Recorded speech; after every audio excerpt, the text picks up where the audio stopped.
Good morning, सुप्रभात, वंदे मातरम विद्यार्थी मित्रों। मैं आनंद सर अपने YouTube channel make account easy with Anand sir में आपका हार्दिक स्वागत करता हूं। दोस्तों, हम लोग अकाउंट पार्ट 1 में पार्ट 4 साझेदारी का पुनर्गठन सीख रहे हैं, जिसमें अलग अलग 4 वीडियो के माध्यम से मैंने आप लोगों को पुनः मूल्यांकन खाते का अर्थ और पुनः मूल्यांकन खाते संबंधित आवश्यक प्रविष्टियाँ वहाँ तक का टॉपिक पढ़ा दिया था। सबसे पहले वीडियो में मैंने आपको थ्योरी का टॉपिक, जिसमें मतलब पुनर्गठन का अर्थ, पुनर्गठन के कारण, त्याग का अर्थ, लाभ का अर्थ, त्याग का सूत्र और लाभ के सूत्र के बारे में बताया था। दूसरे वीडियो में मैंने आप लोगों को स्वाध्याय 4 के प्रश्न 4-5 को करवाया था, जिसमें हमने साझेदार का त्याग हम कैसे ज्ञात करते हैं, लसा कैसे लेते हैं, भिन्न का घटाव कैसे करते हैं, वो हमने सीखा था। और होमवर्क के रूप में आपको उदाहरण नंबर 1, 2, 3 और क्वेश्चन नंबर 6 दिया था। तीसरे वीडियो में मैंने आप लोगों को लाभ का, साझेदार का लाभ कैसे प्राप्त करते हैं वो सिखाया था, और उसके लिए मैंने आपको क्वेश्चन नंबर 7, 8, 9 स्वाध्याय 4 के प्रश्न 7, 8, 9 को करवाया था। और लास्ट वीडियो में यानी चौथे वीडियो में मैंने आपको त्याग और लाभ के प्रमाण के बीच अंतर, पुनः मूल्यांकन खाते का अर्थ या उस पर टिप्पणी, पुनः मूल्यांकन संबंधित आवश्यक प्रविष्टियाँ, वो आसान तरीके से कैसे याद किया जा सकता है, क्योंकि आपके बुक में 8 प्रविष्टियाँ दी हुई है, पुनः मूल्यांकन का अर्थ भी काफ़ी बड़ा दिया हुआ था, तो उसको आसान तरीके से मैंने बताया था। अगर आपने वो वीडियो नहीं देखा होगा तो उस वीडियो को आप ज़रूर देख लीजिए। फिलहाल अभी उस वीडियो में से मैं आपको एक छोटा सा टॉपिक बता रहा हूं कि पुनः मूल्यांकन संबंधित जो रोज नामचा है उसको याद करने का जो तरीका था वो मैंने आपको क्या बताया था कि यदि हमें नुकसान हो, क्योंकि आपने देखा था कि रोज नामचा में, हर रोज नामचा में पुनः मूल्यांकन का नाम कॉमन था, यानी हर रोज नामचा में पुनः मूल्यांकन का नाम तो आता ही था। तो आपको अगर लग रहा है कि हमें नुकसान हो रहा है तो पुनः मूल्यांकन खाता उधार, और जिसमें भी नुकसान हो रहा है उसका खाता जमा। और अगर हमें लग रहा है, आपको लग रहा है कि लाभ हो रहा है तो पुनः मूल्यांकन क्या होगा, जमा होगा, और जिसमें भी लाभ हो रहा है वो क्या होगा, उधार होगा। ठीक है, तो चलिए आज हम स्वाध्याय का क्वेश्चन नंबर 10 करते हैं। लेकिन पहले, जैसा मैंने आपको बताया हुआ है लास्ट वीडियो में और आज फिर से बता रहा हूं कि इस चैप्टर के बड़े सवाल आपको बोर्ड के एग्जाम में या स्कूल के एग्जाम में लगभग नहीं पूछे जाते। बोर्ड के एग्जाम में तो पक्का ही नहीं पूछा जाता, स्कूल के एग्जाम में कभी कभी कहीं किसी स्कूल में पेपर को पूरा करने के लिए, मतलब नहीं ज़्यादा चैप्टर नहीं हो पाते हैं तो शुरुआत के टेस्ट में पूछ सकते हैं 8 नंबर के लिए। लेकिन ये सवाल फिर भी बहुत महत्वपूर्ण है, क्योंकि पार्ट 5 और पार्ट 6 जो आने वाले 2 महत्वपूर्ण चैप्टर है, बड़े बड़े चैप्टर है, जिसमें से बड़े बड़े सवाल 8-8 नंबर के सवाल पूछे जाते हैं, उसमें पुनः मूल्यांकन खाता हर सवाल में होगा। तो वो हम आसानी से सीख सके, इसके लिए ज़रूरी है कि आप पुनः मूल्यांकन खाते को सीखें। इसलिए मैं क्वेश्चन नंबर 10 करवाने जा रहा हूँ। तो देखते हैं पेज नंबर 139, क्वेश्चन नंबर 10। कोशिश करूँगा कि आपके स्क्रीन पर आपको दिखाई दे। यस, राजेश, पुष्पा और प्रतिभा श्रीनाथ जी ट्रेडर्स नाम की एक साझेदारी पेढ़ी के साझेदार है। मतलब उन्होंने अपने पेढ़ी का नाम क्या रखा है, श्रीनाथ जी ट्रेडर्स। आगे उनके बीच लाभ हानि वितरण का प्रमाण 2:3:1 है। अंडरलाइन कर दीजिए, उनके लाभ हानि का प्रमाण कितना है, 2:3:1 है। तारीख 31/3/17 के रोज की उनकी पेढ़ी की पक्की तलपट निम्नानुसार है। पक्की तलपट में देख सकते हैं आप, पूंजी दायित्व में पूंजी बिन चालू दायित्व में लेनदार, देनी हुंडी, कारीगर लाभांश फंड, अदद खर्च, ये सब दिया हुआ है। संपत्ति साइड पे बिन चालू संपत्ति में जमीन, मकान, यंत्र, विनियोग, चालू संपत्ति में देनदार, लेनी हुंडी, अंतिम स्टॉक, बैंक शेष, रोकड़ शेष, अप्राप्त आय, इतना सब दिया हुआ है। पीछे पलटिए पेज नंबर 140 पर, जिसपे आपको समायोजन दिया होगा। उपरोक्त पक्की तलपट की तारीख को साझेदारों ने लाभ हानि वितरण का प्रमाण बदलकर 1:1:1 मतलब समान करने का निश्चय किया। खैर, हमें जो पुनः मूल्यांकन का लाभ या हानि जो भी आएगा वो कौन से अनुपात में बांटना है, पुराने अनुपात में बांटना है। तो फिर ये क्यों दिया हुआ है, इसका अभी कोई काम नहीं है। बस ये बता रहा है कि वो लोग अपना लाभ हानि का अनुपात बदलना चाहते हैं, इसके लिए क्या कर रहे हैं, साझेदारी का पुनर्गठन कर रहे हैं। आगे क्या लिखा है, इस तारीख को धंधा की संपत्तियों और दायित्वों का पुनः मूल्यांकन करना निश्चित किया, जिसकी माहिती निम्नानुसार है। पहला, जमीन की कीमत 2,50,000 तक बढ़ाना है। 2,50,000 नहीं बढ़ाना है दोस्तों, 2,50,000 तक पे अंडरलाइन कर दीजिए, 2,50,000 तक बढ़ाना है। पीछे पलट कर आप देखिए तो जमीन कितना दिया हुआ है, 1,80,000 दिया हुआ है। जिसको बढ़ाकर कहाँ तक करना है, 2,50,000 तक करना है, मतलब 70,000 बढ़ाना है। कितना बढ़ाना है, 70,000 बढ़ाना है। मतलब ये तो हो गया कि पक्का की फायदा है, लाभ है, और लाभ है तो पुनः मूल्यांकन जमा होगा, और पुनः मूल्यांकन जमा होगा तो जमीन क्या होगा, उधार होगा। लेकिन कितना लाभ है ये जानने के लिए हमें पीछे देखना पड़ेगा। तो पीछे अगर आप देखेंगे तो दिया हुआ है कितना, जमीन दिया हुआ है 1,80,000, जिससे हमें क्या करना है, बढ़ाकर 2,50,000 तक करना है। तो 1,80,000 को अगर हम बढ़ाकर 2,50,000 तक करेंगे तो क्या होगा, फायदा होगा। लेकिन कितने का फायदा होगा, तो 70,000 का ही फायदा होगा, क्योंकि 2,50,000 बढ़ाना नहीं है, 2,50,000 तक बढ़ाना है। तो 1,80,000 को अगर आप 2,50,000 तक करेंगे तो कितने का फायदा होगा, 70,000 का फायदा होगा। और उसी में आगे लिखा है कि मकान की कीमत 50,000 से बढ़ाना है, तो उसमें भी क्या होगा, फायदा होगा। और दोनों में अगर लाभ हो रहा है तो अलग अलग आपको ए और बी लिखने की जरूरत नहीं है, आप साथ में लिख सकते हो। क्या लिख सकते हो, तो जमीन खाता उधार, मकान खाता उधार, पुनः मूल्यांकन खाते का। हाँ, अगर एक में फायदा हो रहा होता और एक में नुकसान हो रहा होता तब आपको अलग अलग लिखना पड़ता। दूसरा है, यंत्र की कीमत 80,000 तक घटाइए। 80,000 घटाइए नहीं, 80,000 तक घटाइए। लेकिन हाँ, ये पक्का है कि घटाना है, घटाइए, मतलब ये पक्का है कि नुकसान हुआ है, यानी पुनः मूल्यांकन खाता उधार, यंत्र खाते का रोजनामचा फिक्स हो गया। लेकिन कितना नुकसान हुआ है तो उसके लिए पीछे देखिए, यंत्र कितना दिया हुआ है, 1,20,000 दिया हुआ है पक्की तलपड़ में, और उसको कहाँ तक करना है, घटाकर 80,000 करना है। तो 1,20,000 को घटाकर अगर 80,000 करेंगे तो क्या होगा, नुकसान होगा। कितने का नुकसान होगा, तो 40,000 का नुकसान होगा। ठीक है। तीसरा है, विनियोग की कीमत 30% तक घटाइए। लेकिन वहाँ पे तक जो लिखा है वो प्रिंटिंग मिस्टेक है, उसको कट कर दीजिए। अगर आपके पास पुरानी बुक होगी तो उसमें कट किया भी होगा। तो विनियोग की कीमत 30% घटाइए। अगर आप तक काट देंगे तो क्या आएगा, विनियोग की कीमत 30% घटाइए। सर ये कोई नया नियम नहीं है दोस्तों, वहाँ पे तक जो है वो प्रिंटिंग मिस्टेक की वजह से हुआ है, इसके लिए उसको कटवा दिया। ठीक है। तो विनियोग की कीमत 30% घटाइए। घटाइए मतलब नुकसान, लेकिन कितना, तो विनियोग पीछे कितना दिया हुआ है, विनियोग पीछे दिया हुआ है 40,000, उसका 30% करेंगे तो कितना होगा, 12,000। पूरा का पूरा 12,000 आएगा, क्योंकि तक वर्ड कटवा दिया। तो नुकसान हुआ है तो पुनः मूल्यांकन खाता उधार, विनियोग खाते का। उसके बाद है चौथा, देनदारों पर 20% डूबती अनामत और 5% बट्टा अनामत का प्रावधान कीजिए। दोनों ही नुकसान है, पैसा डूबेगा तो भी नुकसान, बट्टा देना पड़ेगा तो भी नुकसान। तो नुकसान है तो पुनः मूल्यांकन खाता उधार, डूबत ऋण अनामत खाते का, बट्टा अनामत खाते का, बारी बारी से। पहले देनदार कितना दिया हुआ है, तो देनदार दिया हुआ है 50,000। पीछे देखिए, देनदार पर करना है तो देनदार कितना दिया हुआ है, 50,000। 50,000 का 20% करेंगे तो कितना आएगा, 10,000। 10,000 क्या आएगा, डूबत ऋण अनामत आएगा 10,000।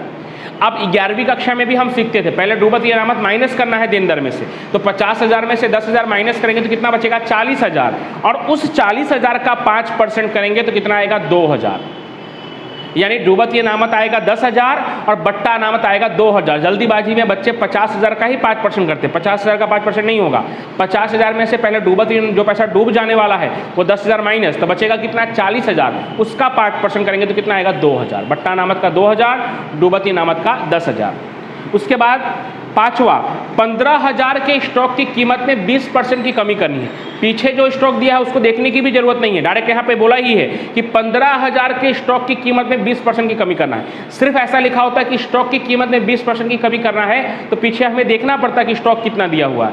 लेकिन क्या लिखा हुआ है, 15,000 के स्टॉक की कीमत में 20% कमी नहीं। 15,000 का 20% कितना होगा, 3,000।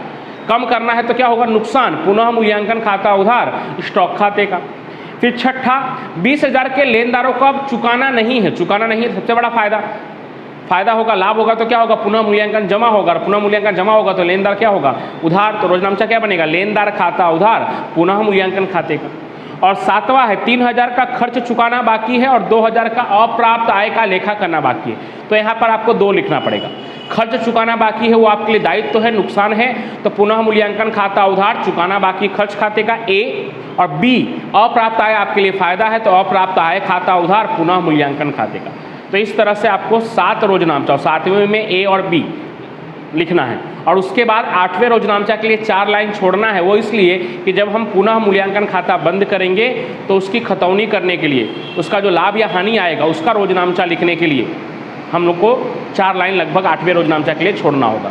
तो चलिए मैं आपको समझा तो दिया ही हूँ, यहाँ पे उसका हल भी करने जा रहा हूँ। तो नाम क्या है, श्रीनाथ जी टेलर्स। वैसे नाम तो 3 लोगों का है, राजेश, पुष्पा और प्रतिभा, लेकिन वो जो पेढ़ी चला रहे हैं उस पेढ़ी का नाम उन्होंने क्या रखा है? श्रीनाथ जी ट्रेडर्स। तो हम यहाँ पे लिखेंगे question number 10, Shrinath ji traders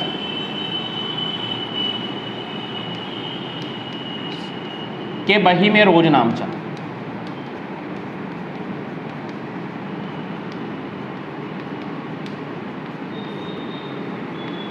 चलिए, पहला रोज नामचा क्या है? पहला रोज नामचा तो जमीन की कीमत 2,50,000 तक बढ़ाना है, मतलब 70,000 का उसमें फ़ायदा हुआ था, और मकान की कीमत में 50,000 बढ़ाना, मतलब दोनों में ही फ़ायदा हुआ है।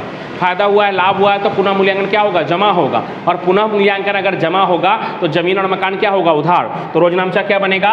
जमीन खाता उधार। जमीन में कितने का फ़ायदा हुआ है? 70,000 का। आप फॉर्मेट बना लीजिएगा, यहाँ पे जगह के अभाव की वजह से मैं फॉर्मेट नहीं बना रहा हूँ, बाकी आप फॉर्मेट बना लीजिएगा। ठीक, मकान में डायरेक्ट ही बोला है वृद्धि करो, तो मकान खाते उधार 50,000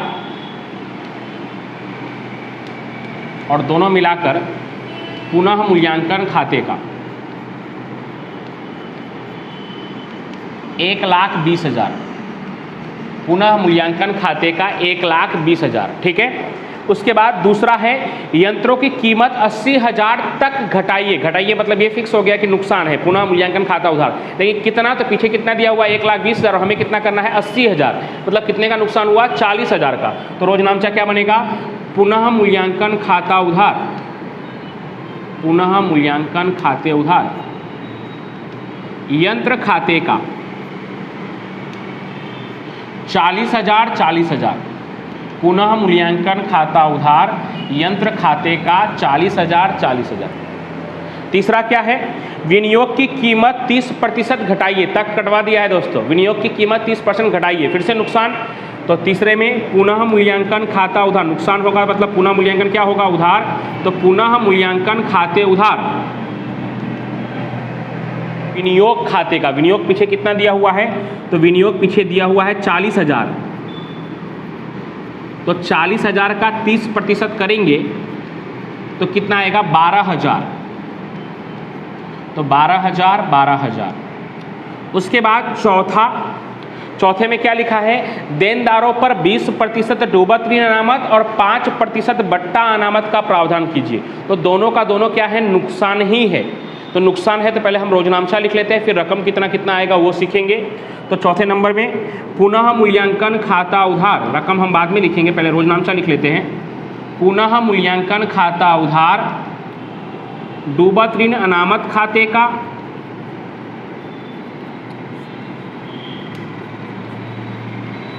बट्टा अनामत खाते का,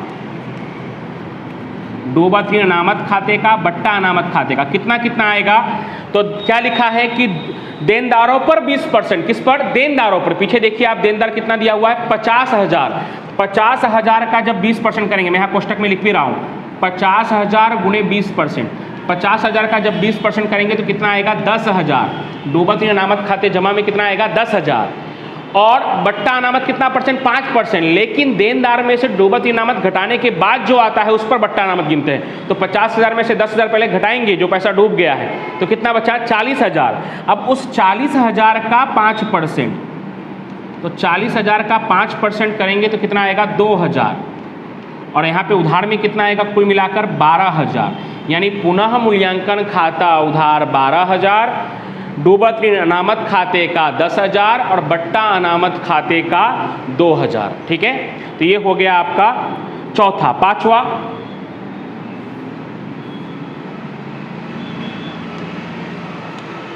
15,000 के स्टॉक की कीमत में 20% की क्या करनी है? कमी करनी है। कमी करनी है मतलब क्या होगा? नुकसान होगा। नुकसान होगा तो रोजनामचा क्या होगा? पुनः मूल्यांकन खाता उधार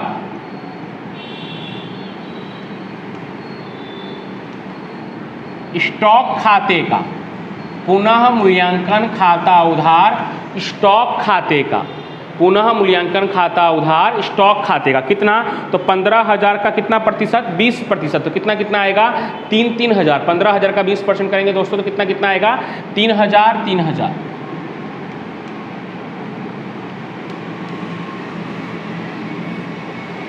ओके, 3,000 3,000। अब नेक्स्ट 20,000 के लेनदारों को अब रकम चुकाना नहीं है। 20,000 के लेनदारों को रकम चुकाना नहीं है तो फायदा होगा कि नुकसान होगा? तो फायदा होगा। फायदा होगा तो पुनः मूल्यांकन क्या होगा? जमा होगा। तो उधार क्या होगा? तो लेनदार। तो लेनदार खाते उधार पुनः मूल्यांकन खाते का कितना नहीं चुकाना है लेनदारों को? तो लेनदारों को 20,000 नहीं चुकाना है। तो 20,000 उसके बाद सातवें में दोस्तों ए और बी आएगा। सातवें में क्या आएगा? ए और बी। क्यों? क्योंकि सातवें में क्या लिखा है? 3,000 खर्च चुकाना बाकी है और 2,000 अप्राप्त आय का लेखा करना बाकी है। तो 3,000 खर्च चुकाना बाकी है तो क्या है? हमारे लिए नुकसान है। नुकसान है तो पुनः मूल्यांकन क्या होगा? उधार। तो पुनः मूल्यांकन खाता उधार चुकाना बाकी खर्च खाते का। पुनः मूल्यांकन खाते उधार चुकाना बाकी खर्च खाते का।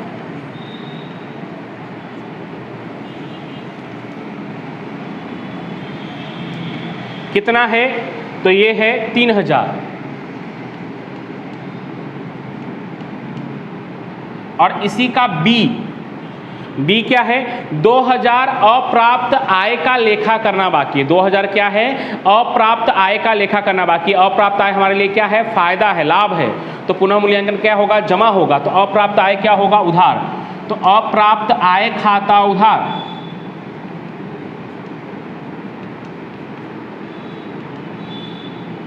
पुनः मूल्यांकन खाते का। अप्राप्त आय खाता उधार पुनः मूल्यांकन खाते का कितना? 2,000। उसके बाद आपको क्या करना है?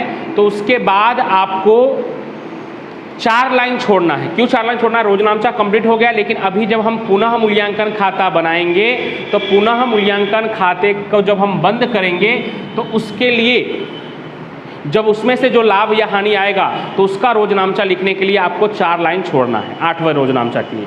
अब हम पुनः मूल्यांकन खाता बनाएंगे। पुनः मूल्यांकन खाते में बनाने का मैंने क्या तरीका बताया है? 2 तरीका है। एक तो ये जो रोजनामचा लिखा है उसकी आप खतौनी कर सकते हैं। कैसे खतौनी कर सकते हैं? जैसे पहला रोजनामचा लिखा हुआ है जमीन खाता उधार, मकान खाता उधार, पुनः मूल्यांकन खाते का। तो पुनः मूल्यांकन के जमा में जाकर आप क्या लिख सकते हैं? जमीन मकान। उसके बाद दूसरा रोजनामचा लिखा हुआ है पुनः मूल्यांकन खाता उधार यंत्र खाते का। तो पुनः मूल्यांकन के उधार में जाकर क्या लिखना है? यंत्र खाते। तीसरे में क्या लिखा हुआ है? पुनः मूल्यांकन खाता उधार विनियोग खाते का। तो फिर से पुनः मूल्यांकन के उधार में जाना है और क्या लिखना है? विनियोग खाते। जितना जितना अमाउंट है उतना लिखना है। एक तरीका हुआ। दूसरा तरीका और आसान तरीका क्या है कि आप पुनः मूल्यांकन खाता बना लीजिए, जिसमें आपको फायदा हुआ है वो जमा में लिखना है और जिसमें आपको नुकसान हुआ है वो उधार में लिखना है। तो यहाँ खतौनी करते समय आप ध्यान रखिएगा। चलिए, श्रीनाथ जी ट्रेडर्स की बही में पुनः मूल्यांकन खाता।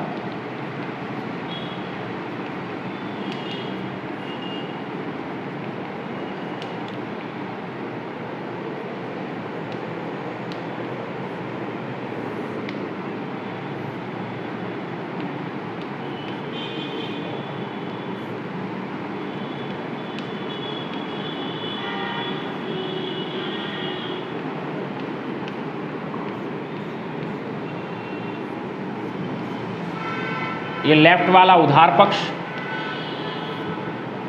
और राइट वाला जमा पक्ष। चलिए, पुनः मूल्यांकन खाता बन गया है। लेफ्ट वाला जो है वो उधार पक्ष और राइट वाला जो है वो जमा पक्ष। ठीक है। पुनः मूल्यांकन खाता से पहले यहाँ रोजनामचा लिखा हुआ था, जो जगह नहीं होने की वजह से मजबूरी में मैंने मिटा दिया। आप ध्यान रखिएगा। पुनः मूल्यांकन खाता कितनी तरह से हम कर सकते हैं? 2 तरह से, एक रोजनामचा पर से खतौनी और एक डायरेक्ट।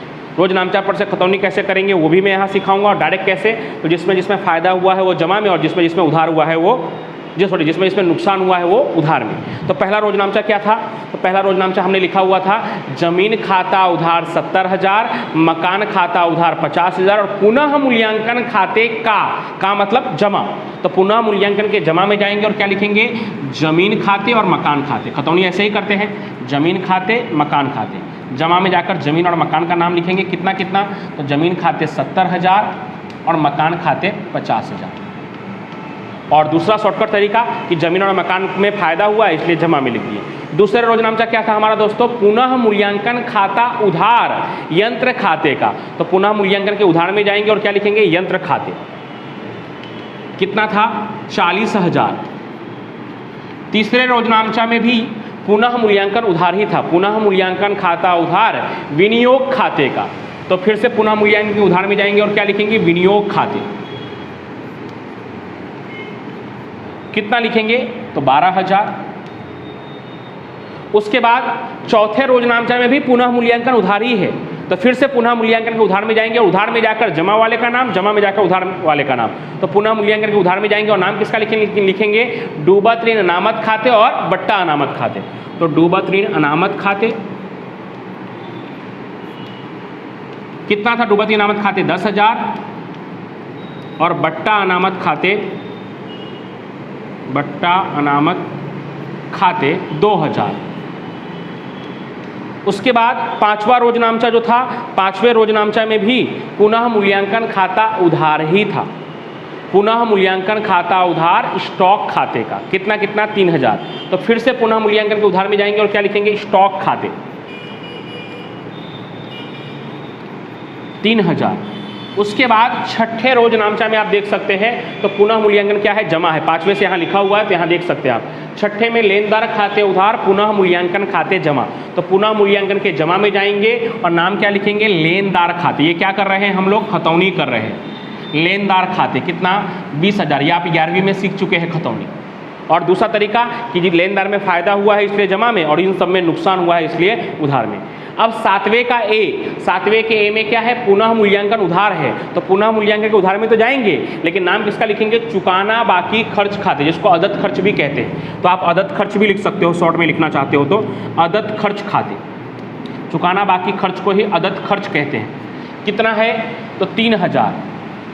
उसके बाद सातवें की बी में क्या है, पुनः मूल्यांकन जमा है, तो जमा में जाकर क्या लिखेंगे, अप्राप्त आय खाते।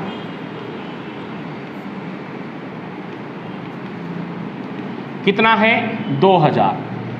तो अब हमने क्या कर दिया है, सभी रोजनामचा की हमने खतौनी कर दी है। अब बारी क्या है, पुनः मूल्यांकन खाते को बंद करने की बारी।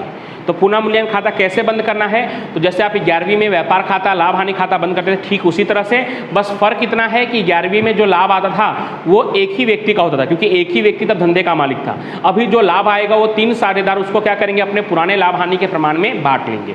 तो इस बार भी जमा का योग ज़्यादा आ रहा है, तो जमा का योग ज़्यादा आ रहा है, जो भी ज़्यादा आएगा वो दोनों तरफ लिखना है। तो जमा का योग ज़्यादा आएगा तो दोनों तरफ लिखना, और हमें क्या मिलेगा, लाभ मिलेगा। तो जमा का योग ज़्यादा आ रहा है, कितना आ रहा है, तो 1,42,000, 70,000 और 50,000, 1,20,000 और 1,20,000 और 20,000, 1,40,000 और 2,000, 1,42,000। और जो योग ज़्यादा होगा उसको आपको दोनों तरफ लिखना है, तो इधर भी क्या लिखेंगे, 1,42,000। और यहाँ पे कम पड़ेगा तो क्या कहलाएगा, लाभ, जो कहाँ ले जाएंगे हम, साझेदारों के पूंजी खाते। कहाँ ले जाएंगे, साझेदारों के पूंजी खाते। कौन कौन है साझेदार, तो राजेश, पुष्पा और प्रतिभा, राजेश, पुष्पा और प्रतिभा, राजेश, पुष्पा और प्रतिभा, तीनों के बीच में लाभ को बांट देंगे। तो पहले कुल लाभ, पेढ़ी का कुल लाभ कितना आएगा वो निकालेंगे। तो 1,42,000 में से 40,000, 12,000, 10,000, 2,000, 3,000 और 3,000 ये सब हम माइनस करेंगे तो हमें कुल लाभ मिलेगा 72,000। कितना मिलेगा, 72,000। ये जो 72,000 मिला है ये किसी एक व्यक्ति का नहीं है, पूरे पेढ़ी का लाभ है 72,000।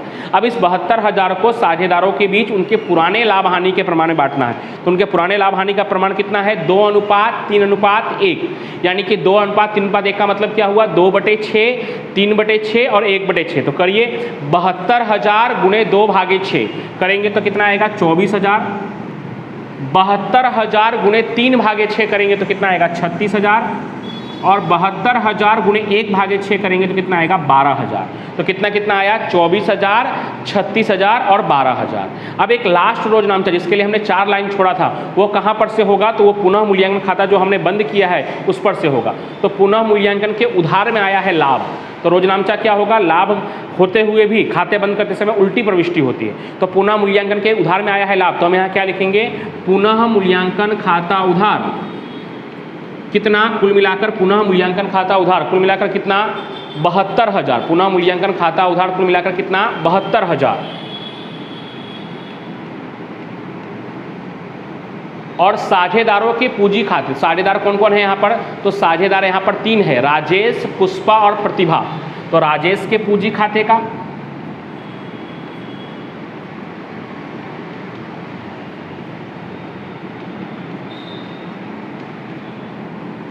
पुष्पा के पूंजी खाते का और प्रतिभा के पूंजी खाते का। राजेश के पूंजी खाते का, पुष्पा के पूंजी खाते का, प्रतिभा के पूंजी खाते का। कौन से प्रमाण में? तो उनके पुराने प्रमाण में जो हमने बांट कर रखा हुआ है। कितना कितना? तो 24,000, 36,000 और 12,000। तो यहाँ लिख देते हैं जमा में 24,000, 36,000 और 12,000, और लास्ट में आप क्या कर देंगे? कुल योग कर देंगे। दोस्तों हमें विवरण लिखने की ज़रूरत नहीं है, 12वीं में कहीं पर भी आपको विवरण लिखने की कोई ज़रूरत नहीं। तो इस तरह से रोजनामचा और पुनः मूल्यांकन खाता तैयार हो गया। ये जो पुनः मूल्यांकन खाता है ये आपको आने वाले 2 महत्वपूर्ण चैप्टर पाठ 5 और 6 में बहुत काम आने वाले। तो ये उम्मीद करता हूँ कि आपको ये प्रश्न नंबर 10 समझ में आ गया होगा। अब ऐसा ही सेम टू सेम एक एग्जाम्पल है, सेम टू सेम उदाहरण नंबर 8 है, पेज नंबर 122 123 पर है। तो मैं पढ़ रहा हूँ, कोशिश करूँगा कि आपके स्क्रीन पर भी आपको दिखाई दे, तो उसको आपको होमवर्क के रूप में कर लेना है। पेज नंबर 122 उदाहरण नंबर 8, हरीश, ध्रुवील और मनोज एक साझेदारी पेढ़ी के साझेदार हैं। उनके बीच लाभ हानि वितरण का प्रमाण 3:2:1 है, जो उनका पुराना प्रमाण है, जिसमें हमको लाभ बांटना होगा या हानि आएगा तो हानि बांटना होगा। तारीख 31/3/17 के दिन पेढ़ी की पक्की तलपट पृष्ठ नंबर 123 पे दिया हुआ है, बाजू वाले पेज पर पक्की तलपट दिया हुआ है। तो पक्की तलपट में देख सकते हैं पूंजी दायित्व दिया हुआ है, रकम दिया हुआ है, संपत्ति लेना और रकम दिया हुआ है। नीचे क्या लिखा है कि उपरोक्त पक्की तलपट की तारीख को साझेदारों ने लाभ हानि वितरण का प्रमाण बदलकर 1:3:2 करने का निश्चित किया। उससे अभी हमें कुछ लेना देना नहीं है, वो अपना जो प्रमाण बदल रहे हैं उसी की वजह से हमें पुनः मूल्यांकन खाता या उसका रोजनामचा लिखना पड़ रहा है। देखो लिखा भी है आगे, धंधा की संपत्तियों और दायित्वों का पुनः मूल्यांकन करने का निश्चित किया, जिसकी माहिती निम्नानुसार है। पहले में लिखा है जमीन की कीमत 3,50,000 तक बढ़ाना, जैसे उसमें लिखा था, और मकान की कीमत 70,000 से बढ़ाना है, सेम टू सेम पहले की तरह। दूसरा, यंत्र की कीमत 1,50,000 तक रखना है, नहीं घटाना है, क्योंकि यंत्र पहले से 2 लाख दिया है, अब 1,50,000 तक रखना है, मतलब 50,000 घटाना है। उसके बाद तीसरे में दिया है विनियोग की कीमत में 20% की कमी कीजिए। देखिए यहाँ पे सही लिखा है, यहाँ पे तक वर्ड का उपयोग नहीं किया, यहाँ पे प्रिंटिंग मिस्टेक नहीं है, यहाँ सही है, इसलिए मैंने वहाँ पे तक कटवा दिया था। देनदारों पर 10% डूबत इनामत, 5% भट्टा अनामत, चौथे की तरफ सेम टू सेम। 50% स्टॉक की कीमत में 10% कमी करना है। हाँ, यहाँ थोड़ा देखना पड़ेगा आपको, स्टॉक कितना दिया हुआ है, तो अंतिम स्टॉक दिया हुआ 15,000, पहले उसका 50% करना है, मतलब आधा 7,500, और उसका कितना कम हुआ है, 10% कम हुआ है, मतलब 750 रुपये की कमी हुई है। हमें नुकसान कितने का हुआ है, 750 का। तो पुनः मूल्यांकन खाता उधार स्टॉक खाते का 750। बही में नहीं लिखे अदद खर्च, अदद खर्च का मतलब क्या होता है, चुकाना बाकी खर्च। अभी मैंने आपको बताया क्या होगा, नुकसान। पुनः मूल्यांकन खाते उधार अदद खर्च खाते का कितना, 2,000। और पेशगी चुकाया भाड़ा 3,000 है, जो बही में लिखना बाकी। पेशगी चुकाया मतलब अग्रिम चुकाया, हमारे लिए फायदा है तो पुनः मूल्यांकन जमा होगा। तो पेशगी चुकाया भाड़ा खाता उधार पुनः मूल्यांकन खाते का। तो इस तरह से ये 8वां उदाहरण जो है वो सेम टू सेम आपके प्रश्न नंबर 10 की तरह है। तो उम्मीद करता हूँ कि उसको आप होमवर्क के रूप में ज़रूर कर लेंगे। तब तक के लिए अब फिर मैं अगले वीडियो में हो सकता है तो प्रश्न 11 या प्रश्न 12 का हल करवाऊंगा, और ये पाठ हम अगले वीडियो में हम लगभग पूरा कर लेंगे, अगले वीडियो में या तो फिर अगले 2 वीडियो में। तब तक के लिए आप सभी लोगों को thank you so much, have a nice day.